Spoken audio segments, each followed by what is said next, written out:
কমিশনের স্বতন্ত্র প্রার্থীদের ওইভাবে কথা শুনতেছে না। তারা কোনো একটি পক্ষকে প্রাধান্য দিয়ে তারা তাদের কথাগুলো 10 মিনিট 15 মিনিট সময় দিচ্ছে। আমার নাম মোহাম্মদ আব্দুস সবুর। আমি স্বতন্ত্র হিসাবে নির্বাচন করতেছি সিরাজগঞ্জ 1 থেকে। আমার প্রার্থীটা বাতিল করা হয়েছিল, রিটার্নিং কর্মকর্তা যে আদেশ দিয়েছিল সেখানে 1% যে ভোটারের স্বাক্ষর প্রয়োজন হয়, তারা আদেশে লিখেছিল সেটা পূর্ণাঙ্গ ছিল না, পরিপূর্ণ ছিল না। সেটার পরিপ্রেক্ষিতে আমি আপিল করেছিলাম। আজকে আপিলে আমি যখন কথা বলতে যাই এবং নির্বাচন কমিশনে যারা কমিশনাররা ছিল, আমি আমার সমস্ত তথ্যগুলো নিয়ে এসেছি যে আমি আবার পরিপূর্ণভাবে 1 থেকে 4000 মানে এই সম্পূর্ণ তালিকা ভোটার নাম্বার সহ তাদের স্বাক্ষর সহ জমা দিলে নির্বাচন কমিশন আমাকে কোনোভাবেই সুযোগ দেয়নি। তা আসলে আমরা দেখতে পাচ্ছি যে যারা স্বতন্ত্র প্রার্থী বা অনেকে জুলাই অভ্যুত্থানের শক্তি যারা যার যার জায়গা থেকে স্বতন্ত্র হিসাবে দাঁড়াতে চাচ্ছে, আসলে কমিশনের স্বতন্ত্র প্রার্থীদের ওইভাবে কথা শুনতেছে না।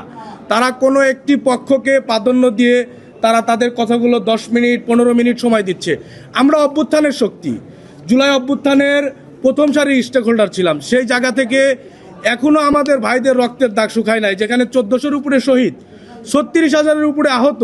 তো সেই জায়গা থেকে যদি আমরা কমিশনে একটু সুযোগ না পাই, আমরা যদি কথা না বলতে পারি, তাহলে এই যে নুরুল হুদার মতো পাতানো একটা নির্বাচন দিয়ে কোনো একটি পক্ষকে নির্বাচনে বসিয়ে দিয়ে তারা চলে যাবে, এটা তো বাংলাদেশের ছাত্র সমাজ আশা করে নাই, সাধারণ মানুষ আশা করে নাই। তাই আমি আমার জায়গা থেকে মনে করি যে আমার প্রতি একটি অনীহা করা হয়েছে, আমি সুবিচার পাইনি। আমি আমার প্রার্থিতা বৈধনের জন্য আমি অনশনে বসে যাব। আপনারা মিডিয়া ভাইয়েরা আমাকে সহযোগিতা করবেন। আমি একটি সংগঠনের দায়িত্ব আছি। আমার সংগঠন জুলাইয়ের সংগঠন ইউনাইটেড পিপুলস বাংলাদেশ। আমি ইউনাইটেড পিপুলস আপ বাংলাদেশের সিরাজগঞ্জ জেলা শাখার আহ্বায়ক। না, আমি বৈধতা পাইনি, আমার প্রার্থিতা বাতিল করেছে। তো সেই জায়গা থেকে আজকে আমি প্রার্থী, আমার সমস্ত কিছু, আমার সমস্ত পেপারস আছে।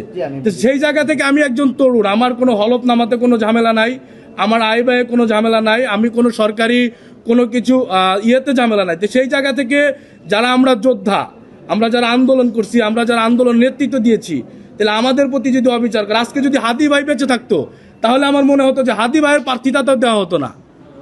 হাদি ভাই যদি আজকে বেঁচে থাকতো আমার মনে হতো যে হাদি ভাইয়ের প্রার্থীও আজকে রিজিভ করা হতো। তো সেই জায়গা থেকে আমরা যারা ইনসাফের কথা বলি, আমাদের প্রতি একটি অবিচার করা হচ্ছে। তো ধন্যবাদ মিডিয়া ভাইদেরকে, আমার কথাগুলো ছড়িয়ে দিবেন।